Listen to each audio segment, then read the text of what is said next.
Hello guys, so today we are going to talk about stack data structure. So let's start.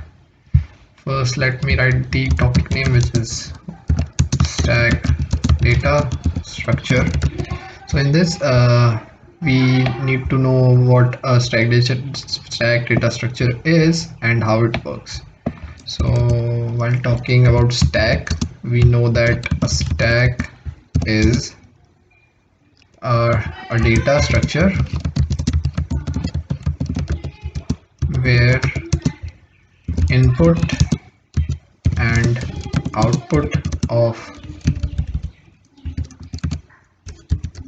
output of elements are done at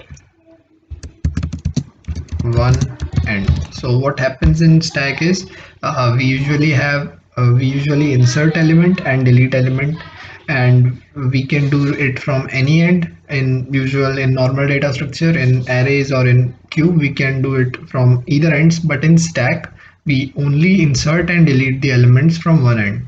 So that is the definition for stack also. Apart from this, the logic used in stack is either it is LIFO, which is last in first out. That means the last element entered will be the first one to get out. So if we enter an element using the add method inside the stack, then it will be at the top of the stack, and then when we delete, then the top element will be deleted. So that means the last element which we entered will be the first one to get deleted. And we instead of LIFO, we can also use FILO, which is first in last out.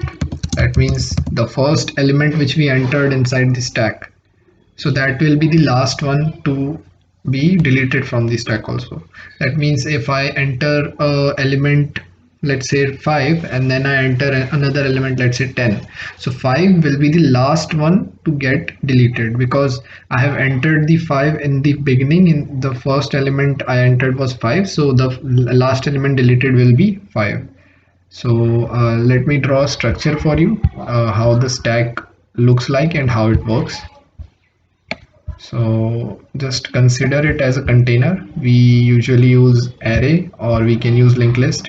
And in array, we can use static array and dynamic array both for the implementation of stack. So assume this is our stack for now, and these are the containers used inside the stack for all the elements. Right, so we have different containers inside the stack, and we use a pointer called top to regulate between all these containers. So as you know, we are inserting and deleting from one end, so we only need one pointer here, and that pointer will be pointing to the current top address. So if we were using array, we have different indexes, as you know, but here we only need the top element, right? So only top element of the array is required in stack. So that's why we use an variable called top.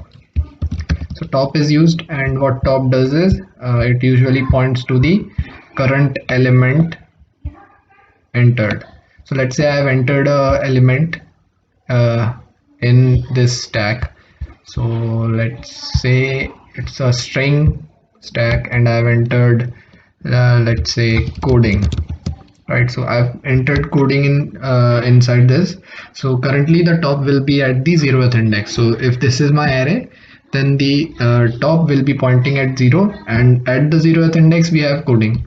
So as soon as as soon as delete the element from the stack, the coding will be returned from the stack, and the stack will be empty, and the top element and the top pointer will point outside of the stack. That means it's there is no element present. So this is how the top works.